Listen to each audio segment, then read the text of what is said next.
ಇನ್ನು ಬಿಜೆಪಿ ಅಧಿಕಾರಕ್ಕೆ ಬಂದರೆ ಮಂಗಳಸೂತ್ರ ಕಳೆದುಕೊಳ್ತಾರೆ ಅಂತ ಹೇಳಿ ಯತೀಂದ್ರ ಸಿದ್ದರಾಮಯ್ಯ ಒಂದು ಆರೋಪವನ್ನು ಮಾಡಿದ್ರು. ಬಿಜೆಪಿ ಏನಾದರೂ ಮತ್ತೆ ಅಧಿಕಾರಕ್ಕೆ ಏನಾದರೂ ಬಂದ್ಬಿಟ್ರೆ ಹೆಣ್ಮಕ್ಳೆಲ್ಲರೂ ಕೂಡ ತಮ್ಮ ಮಂಗಳಸೂತ್ರವನ್ನು ಕಳೆದುಕೋಬೇಕಾಗತ್ತೆ ಅನ್ನುವಂಥ ಒಂದು ಆರೋಪವನ್ನು ಮಾಡಿದ್ರು. ಇದಕ್ಕೆ ಈಗ ಯತ್ನಾಳ್ ತಿರುಗೇಟು ಕೊಟ್ಟಿದ್ದಾರೆ.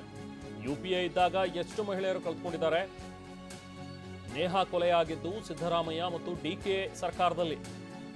ನೀವೇನು ಕತ್ತೆ ಕಾಯ್ತಿದ್ರಾ ಅಂತ ಹೇಳಿ ಶಾಸಕ ಯತ್ನಾಳ್ ಖಾರವಾಗಿ ಪ್ರತಿಕ್ರಿಯೆ ನೀಡಿದ್ದಾರೆ.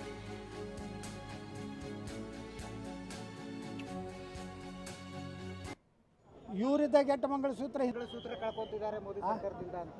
ಇವರಿದ್ದ ಗೆಟ್ಟ ಮಂಗಳಸೂತ್ರ ಹಿಂದೂಗಳ ಹೆಣ್ಮಕ್ಳು ಕಳ್ಕೊಂಡಿದ್ದಾರೆ. ಇದು ಈ ಹತ್ಯೆ ಕರ್ನಾಟಕದಲ್ಲಿ ಆಗಿದೆ. ಸಿದ್ದರಾಮಯ್ಯ, ಡಿ ಕೆ ಶಿವಕುಮಾರ್, ಪ್ರಿಯಾಂಕಾ ಖರ್ಗೆ ಸರ್ಕಾರದಲ್ಲಿ ಈ ಹತ್ಯೆ ಆಗಿದೆ. ಮೋದಿಯವರ ಕೇಂದ್ರ ಸರ್ಕಾರದು. ನೀವೇನು ಕತ್ತಿ ಕಾಲಕತ್ತೀರ? ನೀವ್ಯಾಕೆ ರಕ್ಷಣೆ ಮಾಡ್ತಾ ಇಲ್ಲ ಜನರು? ಇದನ್ನೇ ಹೇಳಬೇಕು ಪ್ರಿಯಾಂಕಾ ಖರ್ಗೆ. ಸೂತ್ರ ಕಳ್ಕೊತಿದ್ದಾರೆ ಮೋದಿ ಸರ್ಕಾರದಿಂದ ಅಂತ. ಇವರಿದ್ದ ಗೆಟ್ಟ ಮಂಗಳಸೂತ್ರ ಹಿಂದೂಗಳ ಹೆಣ್ಮಕ್ಳು ಕಳ್ಕೊಂಡಿದ್ದಾರೆ.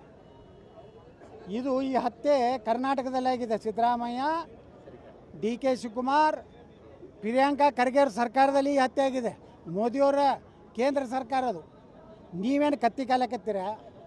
ನೀವ್ಯಾಕೆ ರಕ್ಷಣೆ ಮಾಡ್ತಾ ಇಲ್ಲ ಜನರು? ಇದನ್ನೇ ಹೇಳಬೇಕು ಪ್ರಿಯಾಂಕಾ ಖರ್ಗೆ. ಸೂತ್ರ ಕಳ್ಕೊತಿದ್ದಾರೆ ಮೋದಿ. ಇದು ಬಸವನಗೌಡ ಪಾಟೀಲ್ ಯತ್ನಾಳ್ ಅವರ ಮಾತು. ಡಾಕ್ಟರ್ ಯತೀಂದ್ರ ಮಾತನಾಡ್ತಾ ಹೇಳಿದರು, ಬಿಜೆಪಿ ಮತ್ತೊಮ್ಮೆ ಏನಾದರೂ ಅಧಿಕಾರಕ್ಕೆ ಬಂದರೆ ಹೆಣ್ಣು ಮಕ್ಕಳೆಲ್ಲರೂ ಕೂಡ ಮಾಂಗಲ್ಯವನ್ನು ಕಳ್ಕೋಬೇಕಾಗತ್ತೆ ಅನ್ನುವಂಥ ಒಂದು ಹೇಳಿಕೆಯನ್ನು ಕೊಟ್ಟಿದ್ದರು. ಸೊ ಅದಕ್ಕೆ ಪ್ರತಿಯಾಗಿ ಈಗ ಬಸವನಗೌಡ ಪಾಟೀಲ್ ಯತ್ನಾಳ್ ಗರಂ ಆಗಿ ಪ್ರತಿಕ್ರಿಯೆ ನೀಡಿದ್ದಾರೆ. ರಾಜ್ಯದಲ್ಲಿ ನಡೀತಾ ಇರುವಂಥ ಒಂದು ಕೊಲೆಗಳು, ಸೊ ರಾಜ್ಯದಲ್ಲಿ ಕಾನೂನು ಸುವ್ಯವಸ್ಥೆ ಹಾಳಾಗಿದೆ, ಯಾಕೆ ಜನರ ರಕ್ಷಣೆ ಮಾಡ್ತಾ ಇಲ್ಲ ಅಂತ ಕಿಡಿಕಾರಿದ್ದಾರೆ.